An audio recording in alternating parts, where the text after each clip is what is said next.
জয় জগন্নাথ, সবাইকে রথযাত্রার আন্তরিক শুভেচ্ছা ও অভিনন্দন। কেমন আছেন আপনারা সবাই? আশা করছি সবাই বেশ ভালো আছেন এবং আমিও আপনাদের সবার আশীর্বাদে বেশ ভালো আছি।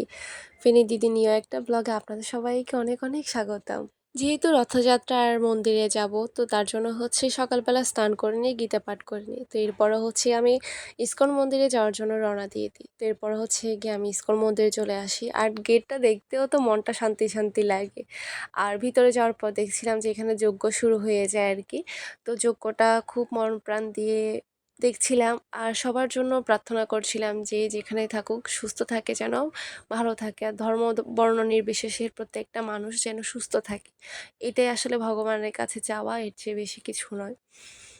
তো যাই হোক, এখানে দেখছিলাম, ভালো লাগছিল, বেশ ভালো লাগছিল। আর জগন্নাথ দেবকে খুব সামনে থেকে দেখতে পারবো, এটা আরেকটা ভালো লাগার কাজ করছিল। তো এখানে গিয়ে জগন্নাথ দেবের রথের গাড়িটা সাজানো হচ্ছিল, আর এর ফাঁকে গিয়ে আমাদের মহাসংঘের প্রত্যেকটা সদস্য আমরা একটু ভিডিও ক্লিপ নিচ্ছিলাম।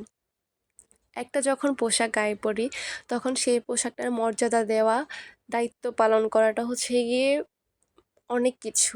তো আসলে যে দায়িত্বটা আমাদের ছিল, সেই দায়িত্বটা আমরা সুন্দরভাবে পালন করতে পেরেছি। এটা অনেক অনেক ভালো লাগা কাজ ছিল আসলে। কি বোঝাইতে পারবো না আসলে এই ব্যাপারটা। তো যাই হোক, এখানেও কি আমরা সবাই একটু ভিডিও ক্লিপ নিই আর কি, দেন দাদাদের একটু ভিডিও ক্লিপ নিই। আর এর ফাঁকে গিয়ে রথ ছাড়া হয় আর কি। তো অনেক মানুষ হয়, মানে এটা বলে বোঝানো যাবে না, অনেক ভক্তের সমাগম হয় আর কি। তো এরপর গিয়ে আমরাও চলে যাই আস্তে আস্তে বের হয়ে আর কি। তার এখানে একটা ছোট্ট কৃষ্ণ ঠাকুরের দেখা পাই, তো তাকে একটু ভিডিও করে নিলাম, বেশ সুন্দর লাগছিল। আমাদের যে ছাত্র মহাসংঘের যে জল আর ফল সেবাটা ছিল, সেটা মূলত আমরা টাংরোড থেকে সেবাটা শুরু করি। অনেক ভক্ত অনেক খুশি হয়, অনেক আশীর্বাদ করে আমাদেরকে।